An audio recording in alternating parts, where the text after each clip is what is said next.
I am Lew Stern. I am the Senior Advisor to the Institute of Coaching. I am President of Stern Consulting. I am the Co-Director of the Executive Coaching Forum.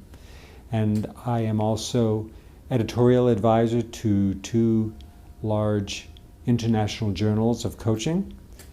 And I coach coaches. I coach senior executives. I do research in coaching. I do writing. And I have a life. And as I understand from our previous conversation, balancing all of those things and making sure you have all of those things is very important. Absolutely.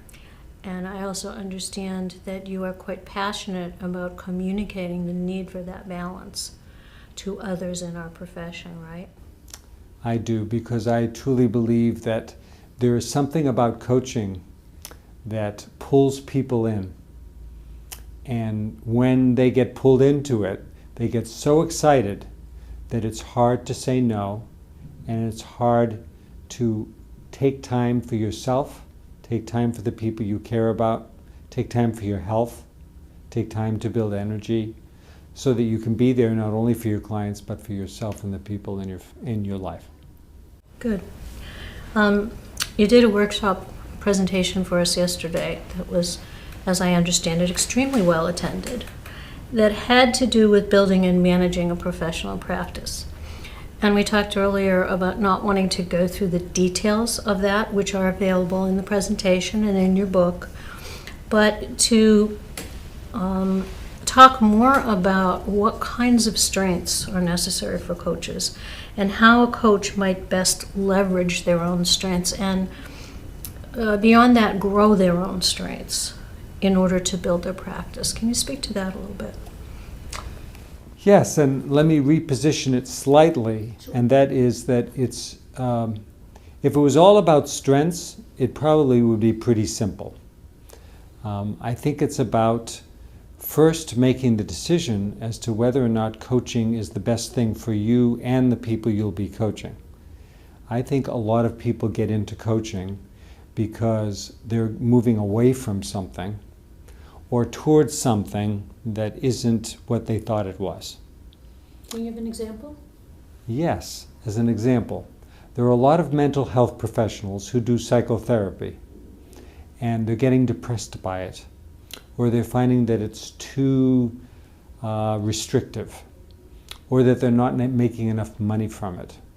Or for a variety of reasons, they're finding either as psychiatrists, social workers, psychologists, that it's not providing the stimulation or some other need that they have, either for themselves or for others. So they hear about coaching, and they hear about it's evidence-based, and it's positive, and it's strengths-based, and it's practical, and it's action-oriented. It's all these wonderful things, and you don't just sit and help a person step back and look at their life and think about it. And what you do is you help people change their lives. You help people make decisions. And that is very tempting to get into. But it's not easy. And it is draining. And it is very demanding. And you need to know a lot, but you also need to improvise a lot. So if somebody like that, let's say a mental health professional, was considering that shift, what would you recommend to them that they do in terms of checking it out before they actually jumped through? Well, the first thing is you need to look at what are the competencies of an effective executive coach. And we're talking about executive coaching. Let me give a quick definition, and that is coaching leaders of organizations. And leader is defined as a person who has strategic influence within an organization. So they're not necessarily in a, quote, executive position, but they're in a role to influence other people in the work that they do and in the direction of the organization. Okay. So if you're going to be doing that, you need to ask, what do I need in my knowledge, my skills, and my abilities and attributes? And knowledge and skills is relatively easy. So yes, you need to know about business, you need to know about psychology, you need to know about organization development, you need to know about leadership development, but you also need to know about the abilities and attributes that make coaches effective. So for example, you need to be resilient, you need to be flexible, you need to be open-minded, you need to be non-directive, you need to be non-controlling, you need to be fun, you need to be positive, you need to allow a person to discover things themselves, you need to be non-directive. You're not an instructor, not a teacher, not an advisor. That's not your key role. It's to help people understand themselves, be mindful of what they're doing, discover their own strengths, how they can leverage them, where they're overusing them, and how they can be better in their roles as influencers, as leaders.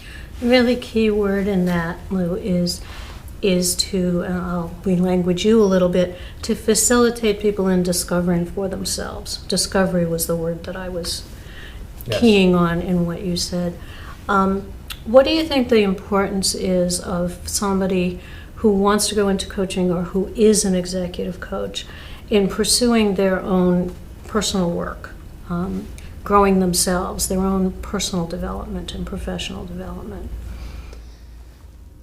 Know thyself, obviously, and what that means is that if you're doing a career shift and you haven't done the work that you need to do to understand who you are and why you're making that career shift for reasons other than financial or time, but really asking yourself, what are you really good at? What do you really enjoy? What do you gain satisfaction from? What can you sustain yourself doing? And how will it fit into your portfolio of activities in your life? You need to do that kind of work. And for some reason, for some people, that's easy because they're pretty self-aware. They don't have any major personal issues. If they had therapeutic issues, they've dealt with those therapeutic issues, things from their past, things from their or they're dealing with them now on a continuing basis. Right. Yeah. And if it's unresolved, it's not the time to go into coaching. So you first need to resolve them to some degree and be aware of what those things are so that they don't unconsciously get in the way of what you do as a coach. So step number one, know thyself. Step number two, the parts of thyself that need to change or be compensated for or adjust, you need to have a strategy for doing that. And usually you need a supervisor to make that happen. So there are a lot of people who go through training programs to be coaches, and then they go off on their own and they either don't have an individual supervisor or a supervision group that they're part of. And they try to start this not having ever really done coaching before without that kind of support and help. And from my experience, just like you would never start out being a surgeon without having someone that you're reporting to and working with who has done that before, coaching is complex, especially to do it at a senior level or in a complex environment or an unpredictable environment. You need someone who understands the coaching process. You need someone who understands the roles that people have that you're going to be coaching. You need to understand, they need to understand how people develop, and they need to have gone through this many times. So you can't expect that, why would you be able to do this the first 20 times without working with someone who's done it before?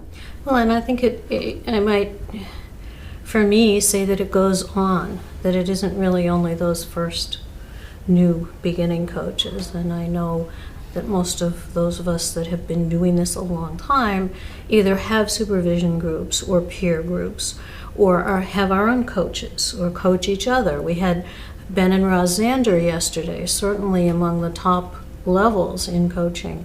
And a central piece of what they were talking about is how they coach each other. Absolutely. It's absolutely crucial. And my wife is my coach. You are my coach. I have mine, and we share that. We share that, and I go to lunches, breakfasts, times just to meet with my colleagues all the time, and we're always talking in confidence about things that we're working on without breaking any confidential information. And we help each other because we get stuck, and also because we can't know everything, and we don't all have the same style, and we have different perspectives. And so, yes, supervision is a lifelong endeavor. Right.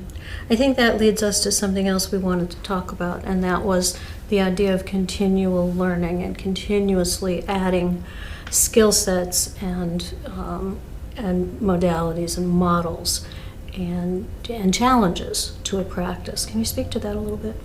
Yeah, so let's start at the beginning of that. And the beginning of that is what you actually do in your practice and who you work with, and what services you provide, and where you provide them, and in what context. So for example, do you work with senior leaders? Do you work in nonprofits? Do you work in the public sector or the private sector? Do you work in a formal way or an informal way? Do you coach with coaches? Do you do primarily assessments and feedback and development planning and 360s? Or do you have intense shadow coaching where you're following people through their days? Do you observe people in coaching? So coaching can be so many different things, done in so many different ways. People often, as coaches, they operate in auto, okay? And their automatic ways of doing things are not mindful, using the expression that we often use in coaching. So as a coach, you need to be very mindful and intentional of what you're doing, why you're doing it, and if it's the best thing for you and your client. And I think there's a corollary there too, and that is we often see coaches, even experienced coaches, trying to sort of be all of those things at once rather than developing the skill sets and the practice that they really want, that's really serving, that's really for them. Absolutely. And just being too sort of scattershot broad with everything. And I think what's happening as the field is maturing is we're starting to see this need to really pay attention. Which piece do I want to do? Yes, and you know, as your age, we are aging. You had to remind me. About every 3 to 5 years, you're in a different place. You know, just because of your age, just because of what you've been through, just because of your health, just because of where your family is, if you have a family and your friends, just because of where you're living, just because of the pressures that you're under, where you are financially, whether or not you need to make a certain amount of money. Everything is changing every 3 to 5 years. And for our clients as well as for us. Yes. And the coaching environment is changing. What is being asked of us as coaches? What is going on in coaching? It used to be, even just 5 to 10 years ago, primarily remedial for people who were in threat of losing their job. Today it is primarily for the high potentials. Not necessarily that they don't get remediated and they need to work on important things that they're not doing well, but it's for people who they want to keep as opposed to people who might need to leave. That has changed. The level of who's getting the coaching has changed. How quick coaching should happen, whether or not it's a structured process or an informal process. That environment is changing. What we learn in the research about what works and what should and shouldn't be done, what are the best practices, who should be a coach, when people should be coached, if they should be coached, when is a coachable moment. We've learned so much about neuroscience, about mindfulness, about neuroplasticity, what are the best practices, when are there listening techniques that work better than others. All of those things should be incorporated into our work, and yet most of us on autopilot, what we do is we keep on doing the same thing, and I think there's a reason for that. I think we are all stuck, as it's going on so much today, needing to multitask. And the only way you can multitask is if you're on autopilot. Well, and the research says that multitasking is about the worst thing that you can be doing for yourself or for those that you're trying to serve. And it's especially bad if you're trying to do something that requires you to think in a creative way, in an innovative way. So it really works well if you're on autopilot. For example, 5 years ago, I used to give the same assessments to every client. I used to go through the same 10 steps for every client. Very successfully, too. Very successfully. In that environment, yeah. Yes. I used to work primarily with what are called impatient intimidators. That's who everyone was hiring me to coach, because I used to be one. I'm a reformed impatient intimidator, and so because I love working with those people and I get success, I used to tend to be hired to work with those kinds of people, very senior people who are impatient, fast-paced, intellectually stimulating. Yeah. So what's happened is I stopped myself, and I talked to my colleagues and my supervisors and my coaches, and I looked at the research, and I looked at what was going on, and I interviewed 25 people from 25 different disciplines who are doing coaching, and I asked them what they do. And I learned that what I was doing was this much of what could be done. It was only one way, primarily dialogue-based, assessment-based, relying primarily on the client to tell me what they do and what they need to do and set their goals, as opposed to observational-based, as opposed to visually based, theatrically based. I take out my iPhone now, and I often, with my client, knowing that I'm going to do it, I will hold it up as they're just talking to me, and I'll videotape them or take pictures of them, and then just play it right back for them in the moment, and I'll ask them to tell me what do they see. If I had said to you 5 years ago that you would ever do that, you would have told me that I was out of my mind. I would doing video feedback, but I would do it in a very structured way, but not like that. And so there are so many new things that we do and that we can do.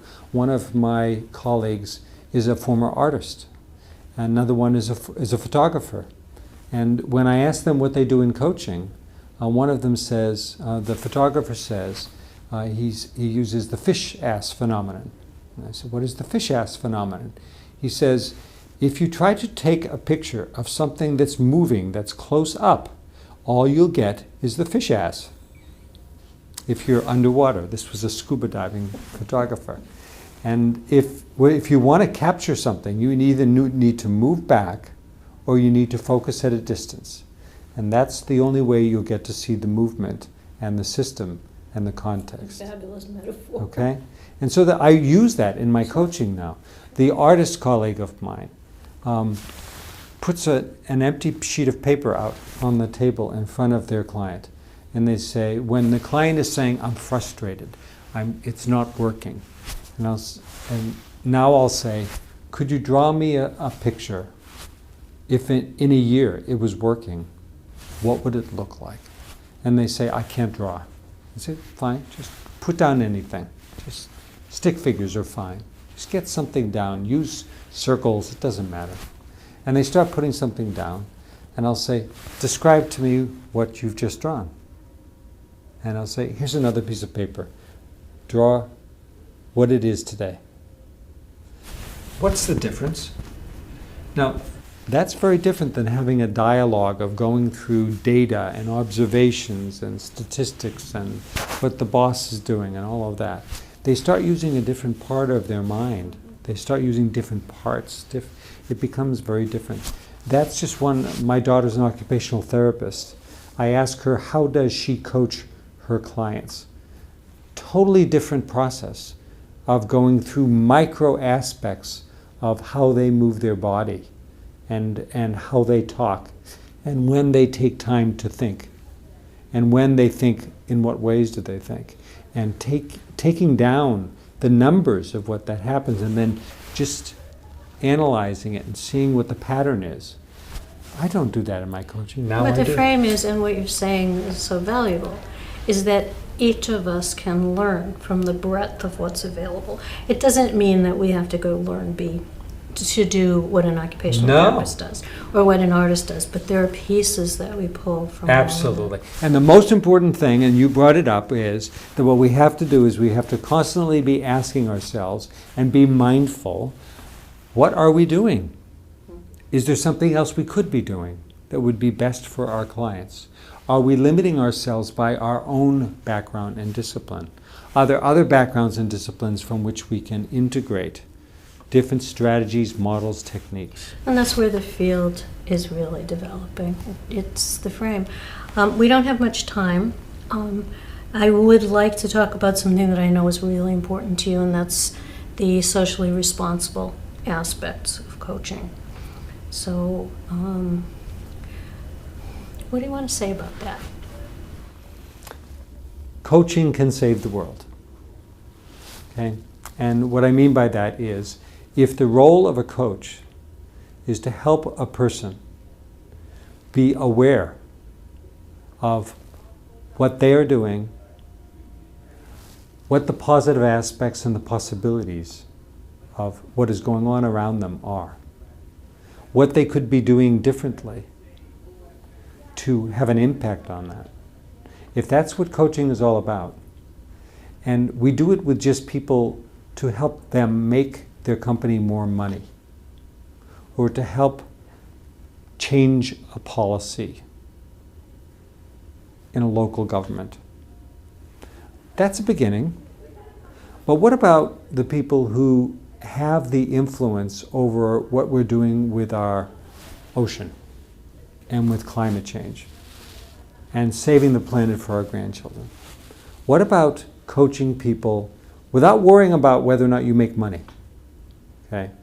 But dedicating a certain time, a certain part of your time to coaching those people who are in an influence position to stop war, to prevent violence, to make sure that the educational system makes sense and that it meets the needs of the student, not the teacher or the educational environment. Those are the kinds of things that truly matter if we think about the future. That's our legacy. And I think all of us need to be responsible, not just to go where our clients lead us, but to lead our clients and choose clients that can make a difference for the future.